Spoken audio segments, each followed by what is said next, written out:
대중교통 정책에 대해서는 지금 문자가 굉장히 많이 들어오는데요. 아마 이게 사실은 지지가 많으면 전국으로도 확대될 수 있는 정책이고요. 반대가 많으면 서울시도 그만할 정책이기 때문에 우리 의견이 중요합니다. 여러분 전국에서 의견들 좀 보내주시고요.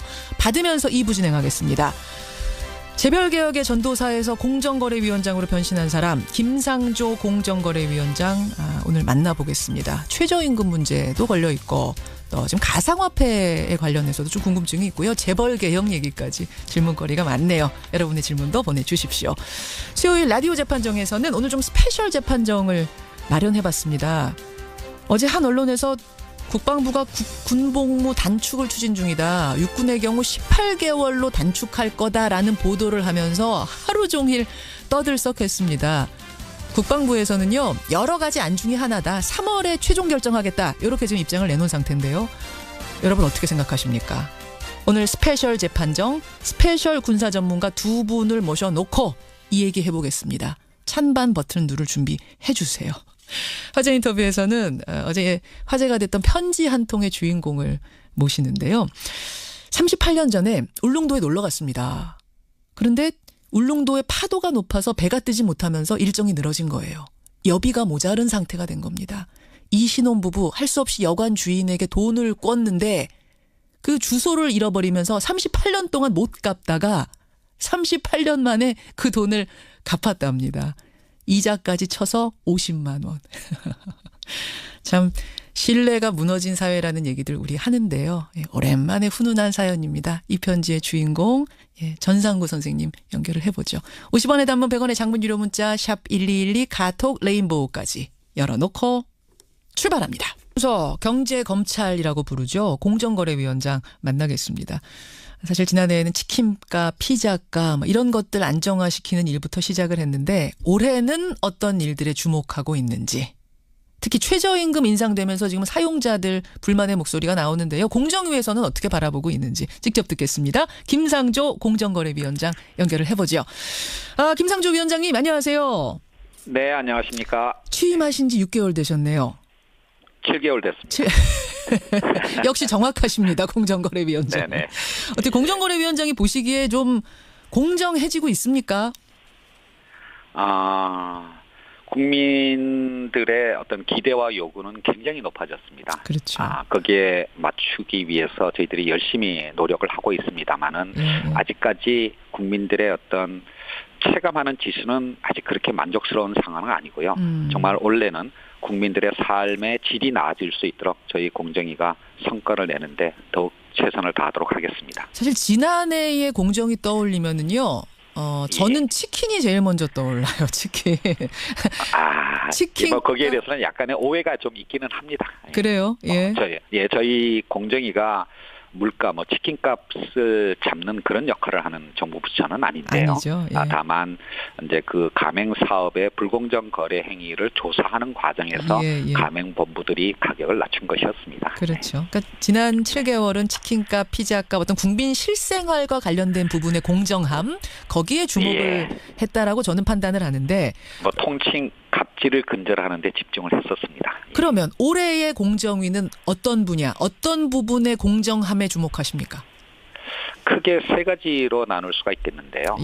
첫 번째는 대통령의 신년 기자회견에서도 말씀하셨지만 대기업 집단, 재벌들의 지배구조를 개선하는 데 좀 더 노력을 해서 성과를 내야 되겠고요. 재벌의 공정함. 두 번째로는 이제 하도급, 가맹, 유통, 대리점과 같은 이런 가벌관계가 심각한 4대 영역에서 이미 발표한 대책들의 실효성을 성과를 내는 쪽으로 노력하겠고요. 세 번째는 공정위가 사실은 경쟁 당국이고 경쟁을 주창하는 기관입니다.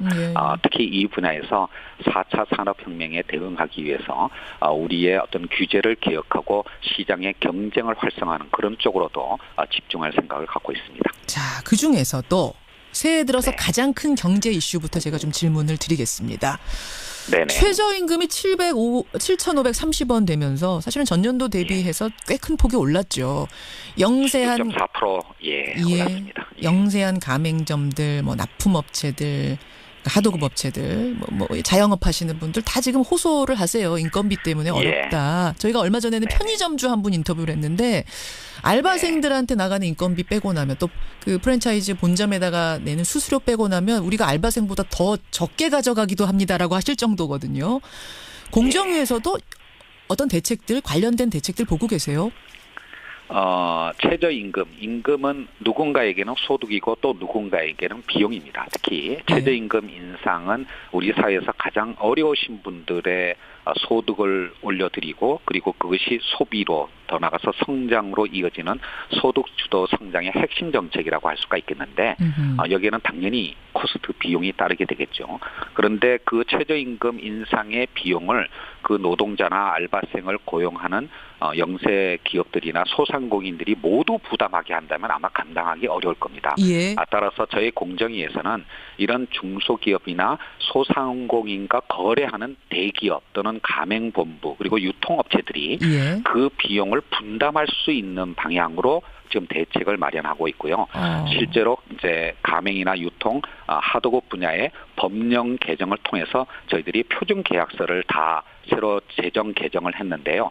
그 주된 내용은 최저임금 인상으로 비용이 상승한 경우 이런 그러니까 하도급 업체나 가맹점주들이 그런 어떤 가격을, 그러니까 납품 대금이나 여러 가지 어떤 가격을 인상해 달라고 신청할 수 있는 권리를 신설했고요. 이렇게 신청을 하게 되면 대기업이나 가맹본부가 반드시 일정 기한 내에 협의를 해야 된다는 규정을 만들었습니다. 그러면 가맹점주라든지 하도급 업체들 이런 데서 우리 인건비 너무 올라서 알바들 인건비 너무 올라서 힘들어요. 원청에서 계약 좀 다시 해주세요. 수수료 좀 깎아주시고 납품 대금은 더 올려주시고 뭐 이렇게 요청을 해오면 가맹본부나 대기업에서는 대기업이나 가맹본부가 반드시 그 협의에 응해야 되는 의무를 만들었다라는 뜻입니다. 반드시 다 들어줘야 되는 건 아니지만 일단 협의에는 응해야 된다. 네, 그렇습니다. 물론 이제 이거는 조정하는 거니까요.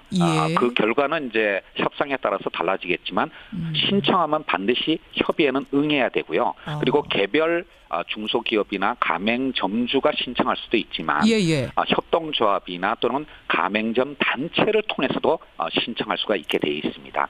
이런 제도들을 원래 많은 분들이 좀 이용하시면 긍정적인 어떤 효과를 얻을 수 있을 거라고 기대를 합니다. 협의를 안 하면 어떻게 됩니까? 불이익이 있습니까? 법 위반입니다. 저희 공정위가 나설 수밖에 없습니다. 고발할 수밖에 없다. 근데 이제 소비자들이 고발까지 갈지는 모르겠지만 하여튼 제재는 들어갑니다. 근데 이제 소비자들이 걱정하는 건 뭐냐면요. 그렇게 되면 기업들이 소비자 가격 인상하는 거 아니냐. 그러니까 임금 인상분으로 또 뭐 하도급 인상분으로 올라가는 손실을 결국은 물건값 올려가지고 소비자들한테 지우게 되는 것 아니냐. 전체적인 물가도 인상되는 거 아니냐. 얼마 전에 일부 외식 업체에서 그런 움직임이 감지되기도 했거든요. 어떻게 보십니까? 비용이 올라갔는데 가격이 그대로 유지될 수는 어렵고요. 더더군다나 공정위와 같은 정부 부처가 그 가격을 누른다라고 하는 것은 시장 경제 질서에 맞지 않는 겁니다. 아까 말씀드린 바와 같이 그런 임금의 인상분을 직접 고용주나 또는 거래 이해관계자들이 분담을 최대한 하고 그래도 안 되는 부분은 가격에 반영될 수밖에 없지 않을까라고 생각합니다. 다만 이런 것들이 이해관계자들의 협의를 통해서 모두의 어떤 비용이 이렇게 잘 분담이 될 수 있는 그런 어떤 시스템을 만들어야 되겠고요.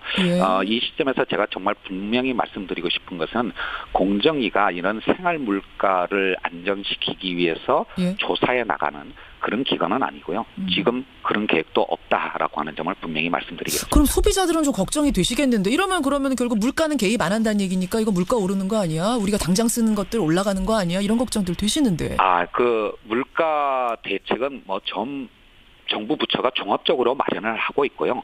특히 이제 거시적인 물가는 한국은행이 관여하는 것이지만 미시적인 물가에 대해서는 지금 여러 정부 부처들이 조율된 어떤 방안들을 마련하고 있는데 제가 조금 전에 드린 말씀은 공정위와 같은 특정 기관이 가격을 억누르기 위해서 개입하는 일은 없을 거다라는 말씀을 드립니다. 그런 부분에서 개입할 수는 없다. 질서는 바로 잡겠다. 이 정도 말씀으로 이해를 하면 되겠네요. 담합은 규제하겠지만 가격은 시장에서 결정돼야 한다는 것이 공정위를 비롯한 정부의 공식 입장입니다. 그나저나 위원장님, 지금 최저임금이 이제 인상이 되면서 30인 그러니까 30인 이하의 기업들은 뭐 지원을 받습니다만 조금 넘는 기업들, 30인에서 50인 사이 기업들은 굉장히 어려워하더라고요.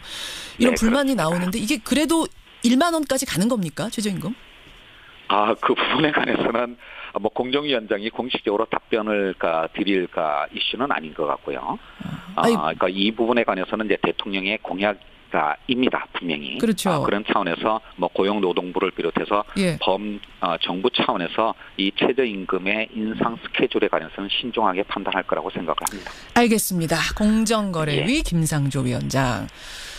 최근에 그 가상화폐, 암호화폐 열풍에 대해서 정부가 이대로 지켜만 보고 있지는 않겠다는 시그널을 계속 보내고 있는데요. 이 방향에 대해서는 김상조 위원장님 동의하세요?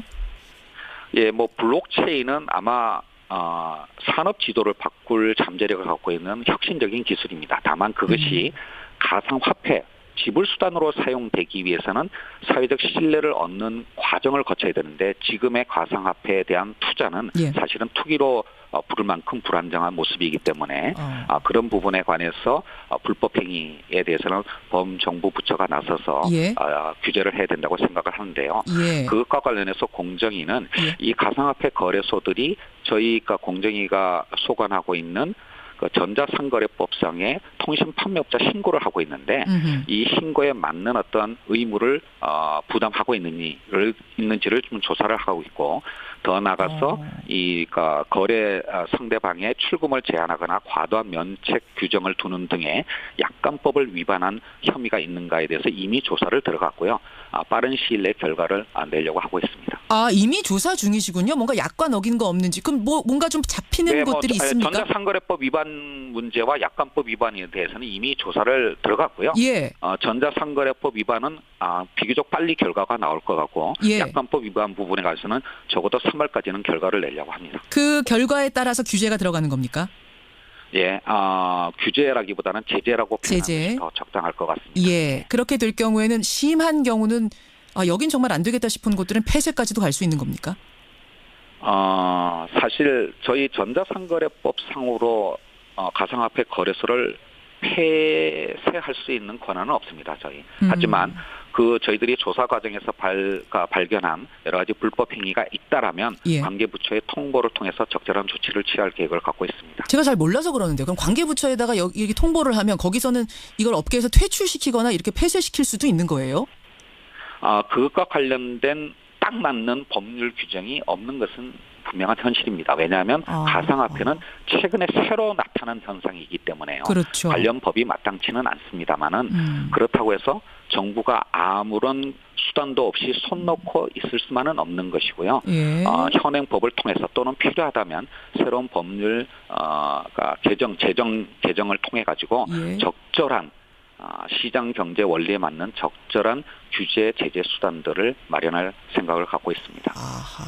지금 법으로 안 된다면 새로운 법을 만들어서라도 적절하게 규제해야 된다라는 확실한 그 부분에선 소신을 가지고 계시네요. 그러니까 이 부분에 관해서 최근에 이제 정부 부처 사이에 약간의 조율되지 못한 목소리가 나오면서 혼란들이 있었지만 앞으로는 각 정부 부처에서 충분히 협의해서 조율된 어떤 방침을 내놓음으로써 시장의 예측 가능성을 높이도록 노력을 하겠습니다. 위원장님도 도박이라고 보세요? 법무부 장관은 도박이다 이런 말씀하셨는데.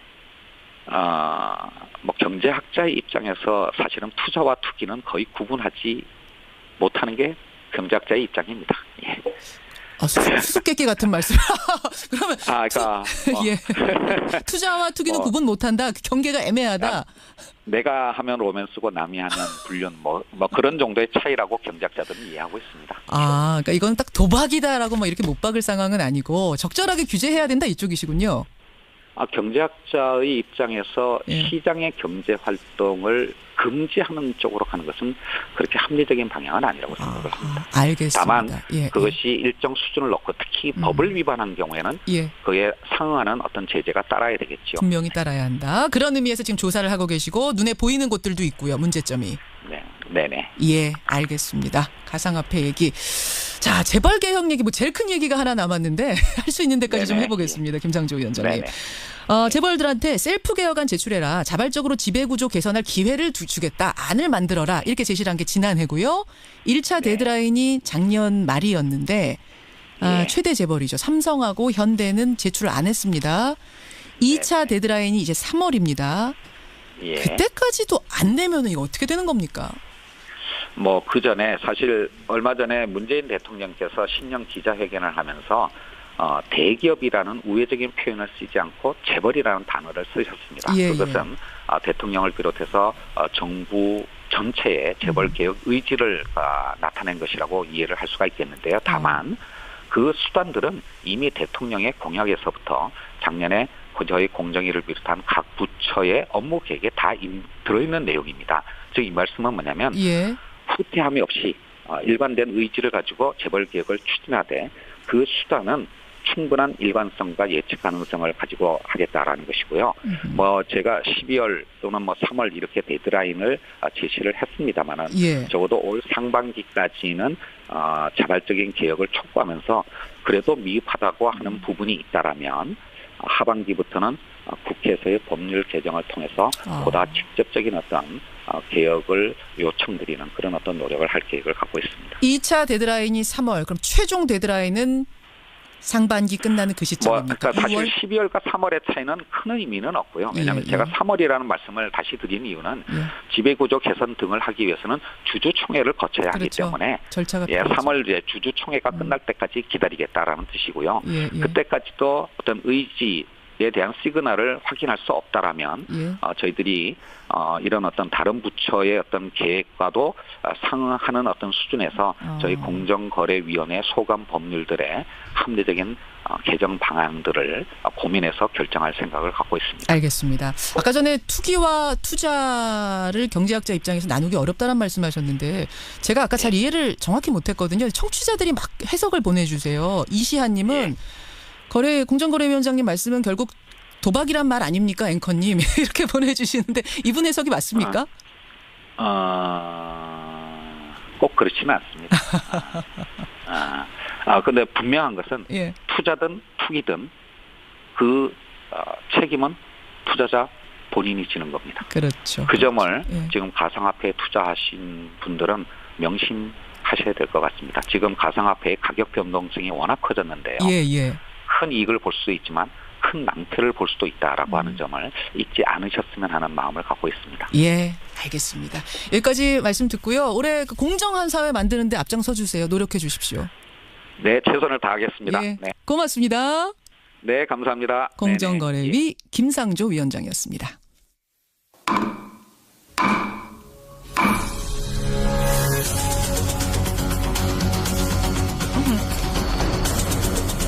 뉴스쇼가 수요일에 마련하는 코너입니다. 라디오 재판정.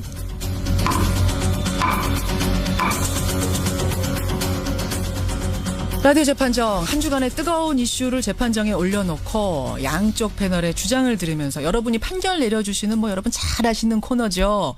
그런데요, 어제 하루 종일 정말 온라인을 뜨겁게 달군 뉴스가 하나 있었습니다. 바로 군 복무기간 단축 문제. 한 언론사에서 정부가 군 복무기간을 3개월 단축하는 안을 곧 발표할 거다. 이렇게 보도를 한 겁니다. 그렇게 되면은 2020년 입대부터는 육군 18개월, 해군 20개월, 공군 21개월이 됩니다. 복무기간. 이렇게 보도를 한 거죠. 그러면서 갑론을박이 벌어진 겁니다.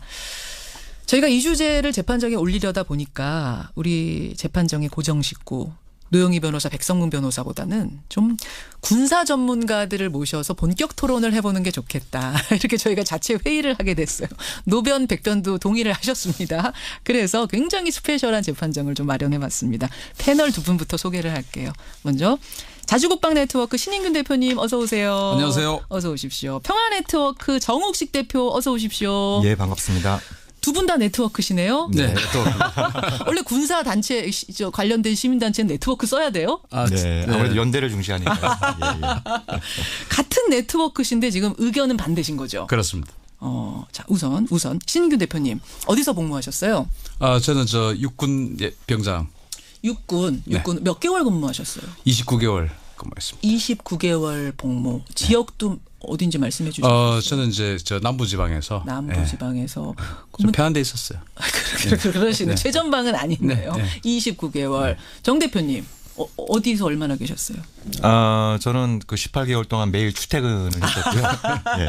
중요하죠. 그 중요하죠. 올림픽 부대라고 하는 72사단. 예, 저희 예. 송추방이라고 예전에. 그러셨어요. 네, 좀 굉장히 악명을 떨쳤던 예, 자, 방위 출신입니다. 예, 이 뭐 개인적인 복무 환경과는 상관없이 오늘 의견 그럼요. 내시는 예, 거죠. 3개월 단축안.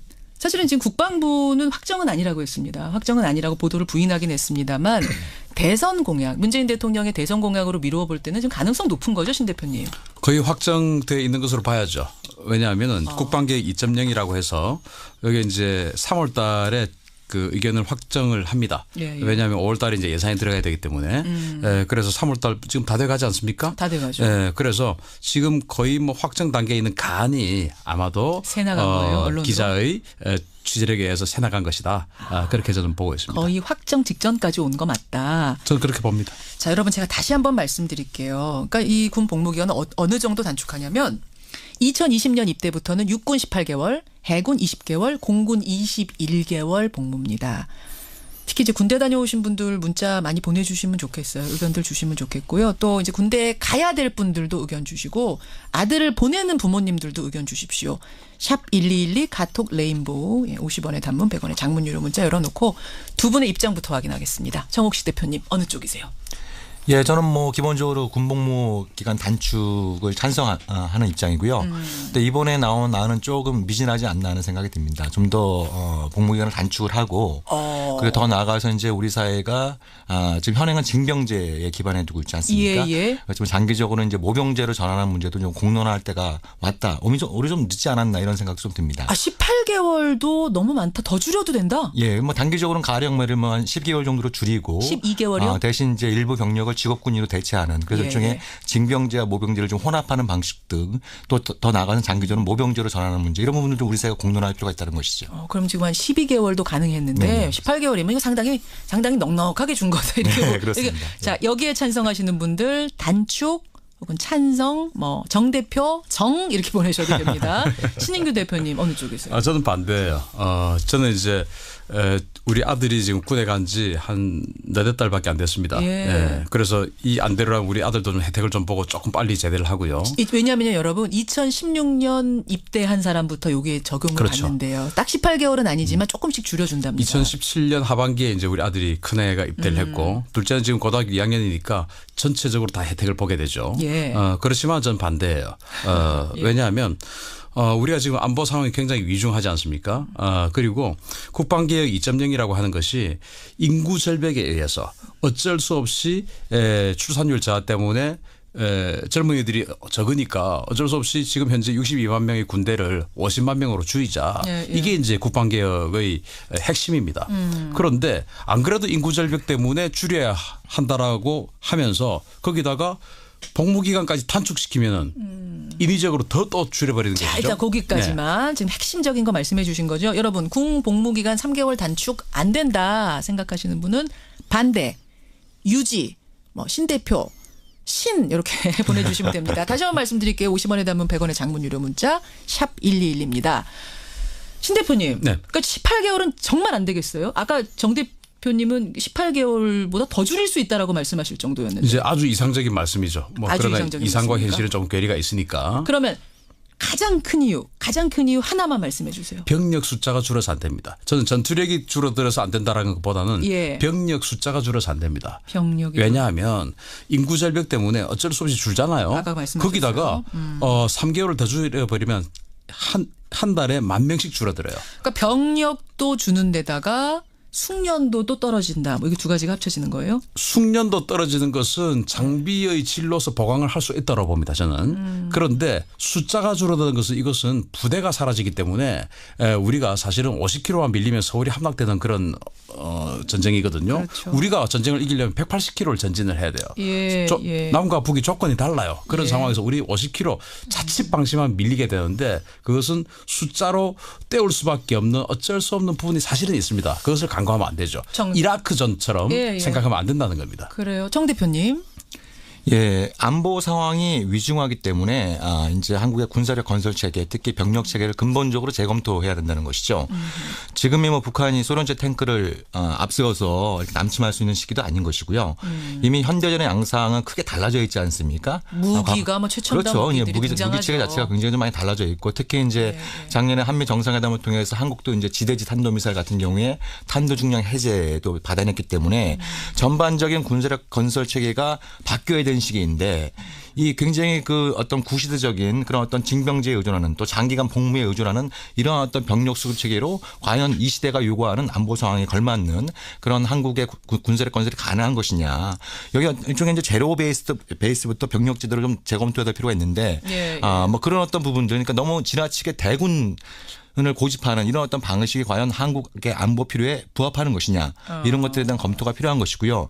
지금 현재 한국의 병력 수가 인구 대비로 한다면 한 1.2% 정도 됩니다. 예. 대단히 높은 수치입니다. 보통 이제 OECD 국가 평균이 한 0.3%. 1.2%면 굉장히 높은 거군요. 굉장히 높은 비교했을 것이죠. 때. 예. 그래서 이런 어떤 부분들을 장기적으로 아까 말씀드린 것처럼 이제 징병제와 모병제를 혼합하는 제도 더 나가서 모병제로 검토를 하면서 과연 미래의 한국의 안보 상황에 걸맞는 적정 병력 수가 얼마인가.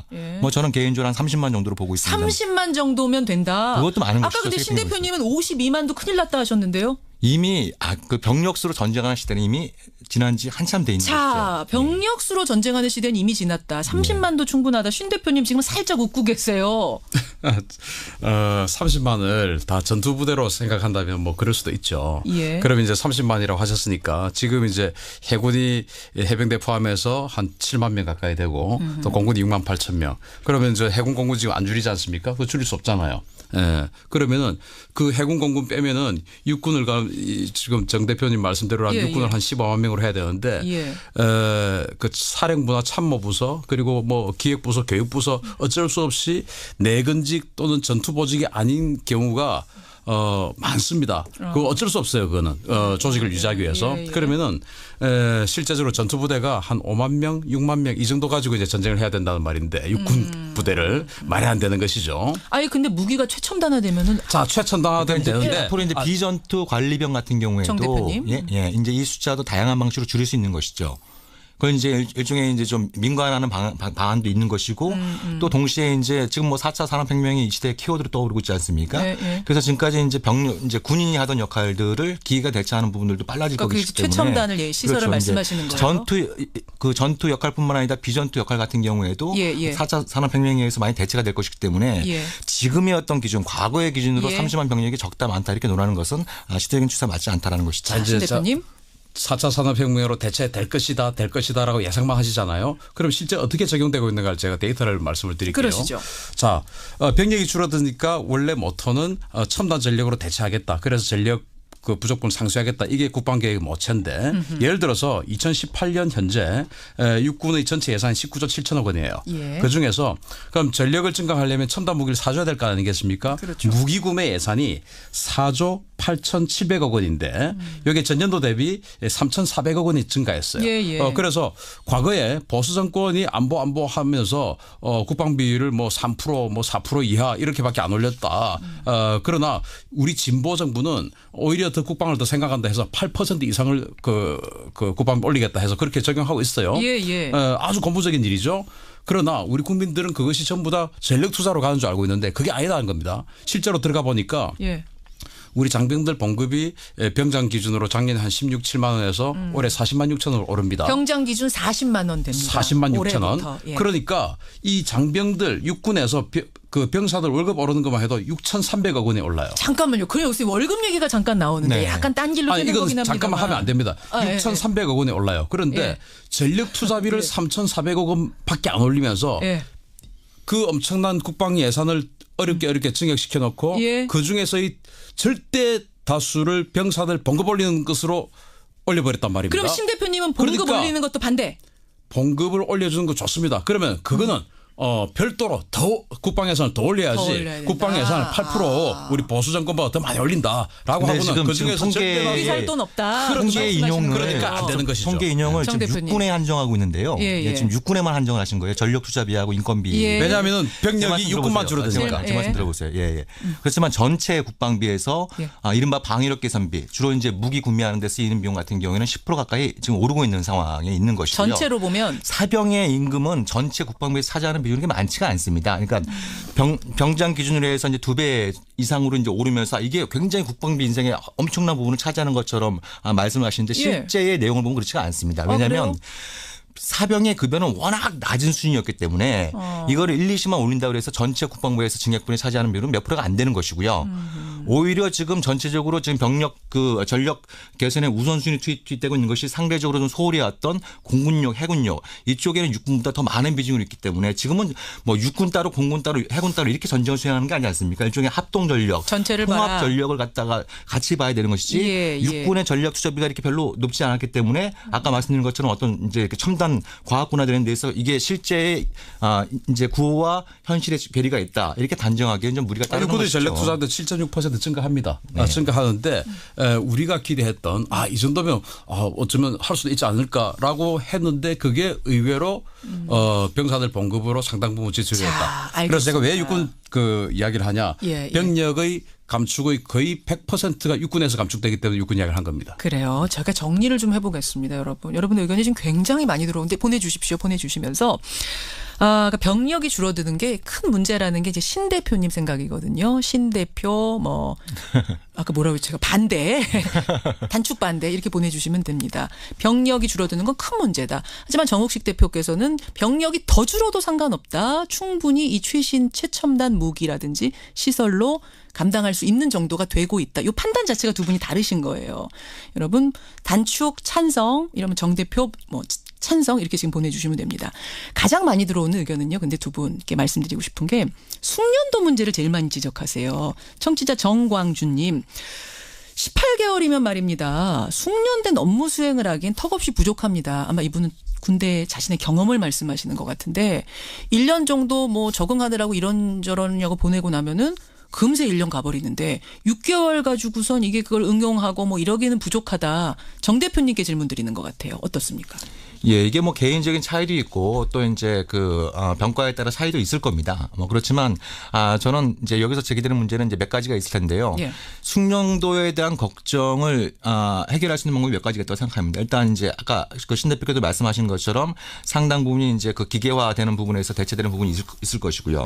그리고 훈련의 질을 제고하는 방법도 있을 것이고요. 예. 그리고 아까 제가 말씀드린 것처럼 병력을 좀 더 대폭적으로 감축하고 예. 그 과정에서 복무 기간을 단축하면서 직업 군인을 좀 충당을 함으로써 직업 군인을 좀 늘린다. 보다 숙련된 그리고 안정화된 병력을 확보하는 방법 이런 어떤 세 가지 방법들을 동시에 추진을 한다고 한다면 예. 숙련도 문제도 깔끔하게 해결할 수 있다고 봅니다. 신 대표님. 자 이제 그 숙련도 대안을 말씀을 주셨는데 일단 그 뭐 기후가 우리는 사계절이 나눠져 있습니다. 특히 전쟁이 발생할 가능성이 높은 게 여름과 겨울입니다. 그래서 혹서기 훈련, 혹한기 훈련을 따로 하죠.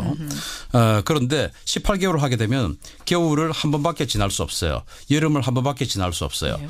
첫 여름은 사실은 뭐 배우느라고 어영부영 어리버리 지나갈 수 있고 어영부영은 아니고 어리버리 지나갈 수 있어요. 어리버리 적응 기간. 네. 그런데 그 다음 계절이 와야 처음에 배웠던 또 훈련했던 그것이 제대로 숙련병이 되는데 우리는 18개월로 가면은 이걸 한 번밖에 계절을 받을 수 없어요. 한 번밖에 그래서 계절.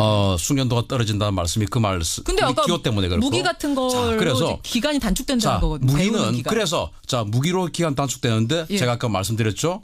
예산을 엉뚱한 데다가 예산이 병사 없다. 봉급되는 데다가 쓰기 때문에 무기 또 안 사주고 있고 또 세 번째 이제 직업군인 이야기를 하셨거든요. 예. 직업군인도 원래 국방계획에는 지금 현재 이제 이 간부 부사관 장교 간부가 한 13만 명 되는데 그걸 15만 명까지 늘리겠다. 예.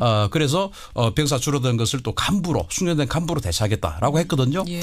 그런데 작년에 이제 그 우리 고용 창출하느라고 공무원 숫자 늘린다고 했지 않습니까? 그때 육군에서도 우리 군에서도 2,350명 정도의 부사관을 늘리려고 했어요. 그러나 실제 기재부에서 예산이 깎여가지고 2,100명 정도만 됐어요. 예. 그리고는 이제부터 더 이상 증원 없다. 국방계획에서 그래서 원래 15만 명 하려고 했는데 안 된다. 13만 2천 명으로 끝.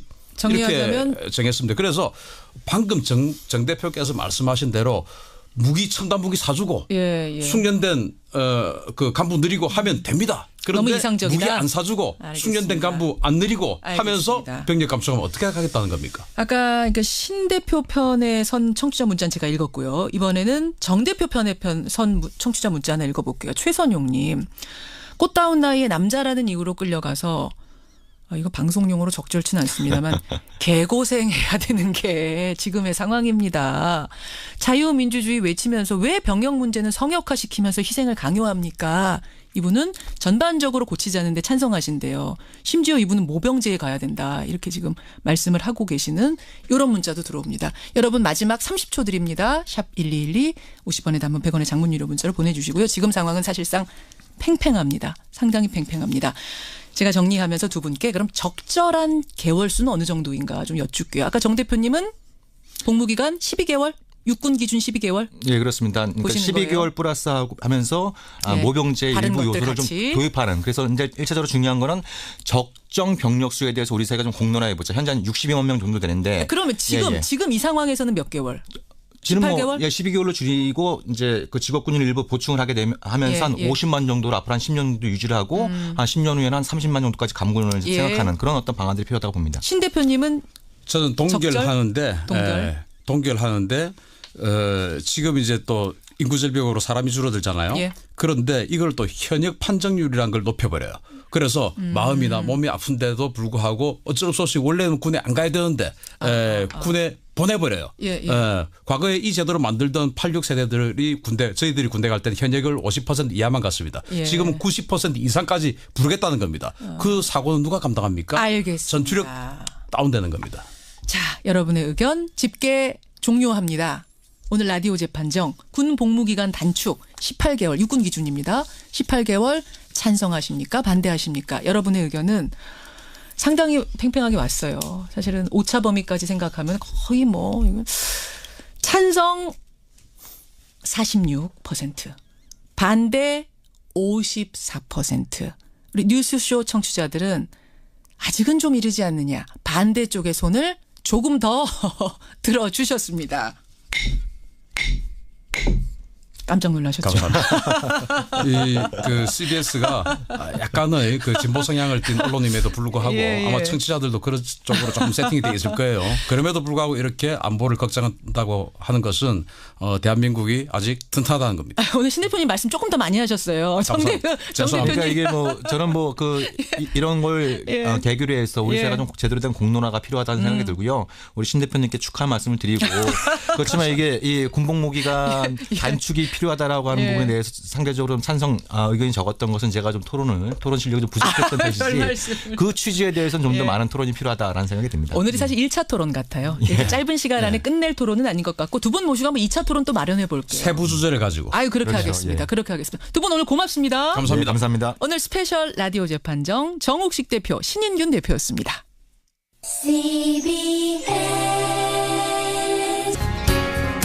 분노할 일은 많고 감사할 일은 적은 요즘인데요. 어제 인터넷상에서는 한 장의 편지 때문에 잔잔한 감동이 울려 퍼졌습니다. 38년 전에 부부가 함께 울릉도로 여행을 갑니다. 그런데 갑자기 여비가 부족해진 거예요. 그래서 묵었던 여관 주인에게 여비를 꿨는데 최근에서야 편지와 함께 그 은혜를 갚은 겁니다. 도대체 38년 전 어떤 일이 벌어졌던 걸까요? 오늘 화제 인터뷰 그 편지의 주인공 전상구 씨 연결을 해보겠습니다. 전상구 선생님 안녕하세요. 예, 안녕하세요. 38년 전이면은 이게 몇 년도입니까? 예, 1980년 8월경입니다. 1980년. 예. 그 아내분하고 같이 어떻게 울릉도로 그냥 여행 가신 거예요? 예. 결혼을 늦게 가 신혼초였거든요. 예.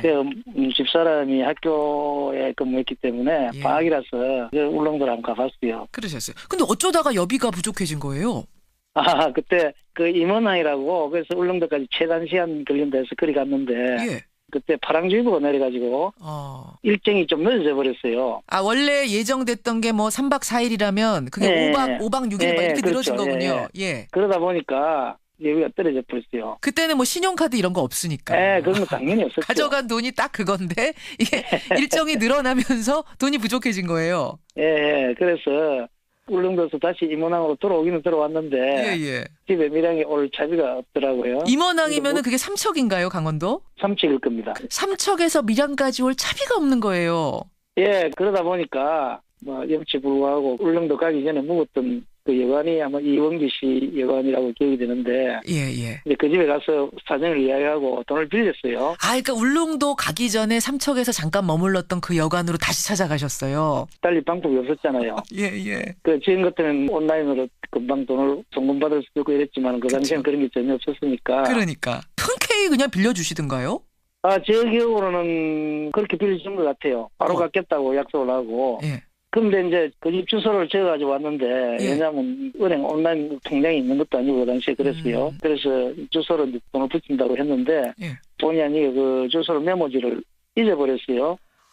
붙일 주소하고 이름하고 적어서 이쪽으로 보내드릴게요 했는데 그 적은 쪽지를 잊어버리셨어요. 네, 지금 쪽지를 잃어버렸죠. 아이고. 잃어버려가지고 어떻게 갚을 방법이 없는 거예요. 그 집에 찾아가기 전에는. 그러네요. 근데 이제 저도 그 당시에 회사 다녔던 사람이고 하니까 마음대로 찾아갈 수도 없었고 그 밀양서 그 임원까지는 거리도 상당하거든요. 사실은 또 큰 돈이 아니니까 바쁘게 살다 보면 이게 사실 잊을 수도 있어요. 예. 그런데 그때는 한두 밤 그 잤다는 그걸 인연으로 그걸 빌려주는 게 너무 고마워서 못 갚은 게 계속 마음에 끓이더라고요. 찜찜하신 거죠. 그게 단돈 찜찜했죠. 5천 원이 됐든 만 원이 됐든. 그분들의 그 선의에 내가 일종의 배신을 한 거거든요. 내가 틀림없이 갚겠다고 사정사정해갖고 빌려왔는데 그분들 생각할 때는 아이고 뭐 너도 별 수 없는 사람이지 막 이런 식으로 아마 생각했을 거라 생각하니까 상당히 못 견디겠는 거예요. 그런데 쪽지는 발견할 방법이 없고 그러다가 근데 그 혹시 쪽지를 잊어버릴 거 대비해가지고 내가 어디 뭐 일기장이나 이런 노트에 어디 적어놨나 봐요. 그건 사실 몰랐는데 그걸 최근에 그 이사를 오면서 그걸 뒤지다 보니까 그게 딱 나오는 거예요. 그러니까 쪽지에 하나 적어놓고 혹시 잃어버릴지 모르니까 내가 여기다 적어놔야겠다 하고서 일기에다가 조그맣게 적어놓은 거를 깜빡 잊으셨던 거군요. 근데 그걸 발견하셨어요, 일기를? 최근에 지금이라도 보내야 되겠다고 114도 물어보고 뭐 이래 했어요. 그런데 최근에 원덕업 사무소 민원 사무실에다 전화를 했어요. 잘 찾으셨네, 민원 사무실을. 거기를 했더니 알아 연락 주겠다 이러더라고요. 그래 한 2, 3일인가 있으니까 그럼 연락이 왔어요. 왔어요. 이원기 씨라는 분은 이미 돌아가셨고 94년도에 부인이 김도연 씨라고 계시는데 그분은 울산에 있는 자기 딸내집에 막 그 임원서 왔다 갔다 일한다고 그래 근황을 이야기하더라고요. 이원규 씨가 그 여관 주인 돈 빌려주신 그분이신데 그 선생님은 돌아가시고 지금 사모님이 울산에 지금 딸내집에 살고 계신다. 김도연 씨라는 분이. 어쨌든 찾으셨네요. 그래서 이제 그 출장 사장님을 통해서 그 마을에 이종근 씨라는 이장이 있는데 돈을 보내겠다 이러니까 그분한테 보내면은 전달하도록 했으면 되겠냐고 그러더라고요. 끝나고 나는 이제 까마득하게 잊어버리고 그래 있었는데 오늘 갑자기 계속 어디서 전화가 많이 오네요. 그렇게 된 거군요. 그 뭐 나쁠 건 없지만은 늦게 빚을 갚았다는 그런 건데 이담이라 그러니까 이게 조금 솔직히 좀 불만이에요. 좀 쑥스러우신 거예요. 쑥스럽죠. 자, 그래가지고 이장님이 전달을 해주시겠다라는 얘기를 듣고 돈을 붙이셨는데 보니까 우체국 통산환으로 50만 원이나 붙이셨어요. 뭐 액수는 얼마가 적당할지 저도 잘 몰랐는데 그 당시 임원에서 밀양까지 사람이 오려면은 뭐 50만 원까지는 안 들겠지만은 그분들한테 고마움도 있고 그렇다고 해서 그걸 뭐 이자로 따지라 할 수도 없고 모자라지는 않게 감사의 표현도 좀 전하고 싶고 그래서 보내드린 거예요. 그러니까 이걸 지금 그 돈 빌려주신 이원규 선생님은 여관 주인 이원규 씨는 세상에 안 계세요. 그분이 받지는 못하시는 거잖아요. 그래서 저는 마음이 더 짠하네요. 이거 아주머니가 받으시면 뭐라 그러실까요? 아마 아주머니는 기억에도 없을지도 몰라요. 여간하니까 수많은 사람을 상대로 했을 테고. 아니, 그렇기도 하지만 제 생각에는 이거를 돈을 빌려주면서 내가 이걸 못 받아도 그만이다. 받으면 좋지만 그래서 아마 제가 이런 마음에 또 심정으로 그랬던 거예요. 주셨을 거기 때문에 아마 기억에는 없으실 테지만 이거 받아들고는 얼마나 뿌듯하시겠어요.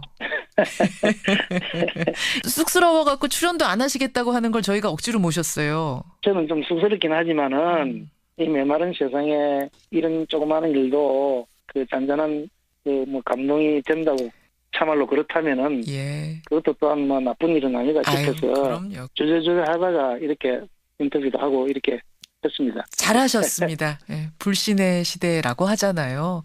예. 사기치는 사람 뉴스 이런 것만 듣다가 38년 전엔 어쩌면 안 갚아도 될지도 모르는 그 돈을 주인을 찾아서 갚는 이 훈훈한 이야기를 들으니까 마음이 따뜻해지고 뭔가 우리 사회에 아직도 신뢰라는 게 남아있구나 싶어서 마음이 좋습니다, 선생님. 제가 대표로 감사드리고요. 이 시대에 살아있는 양심이 돼주셔서. 그리고 네.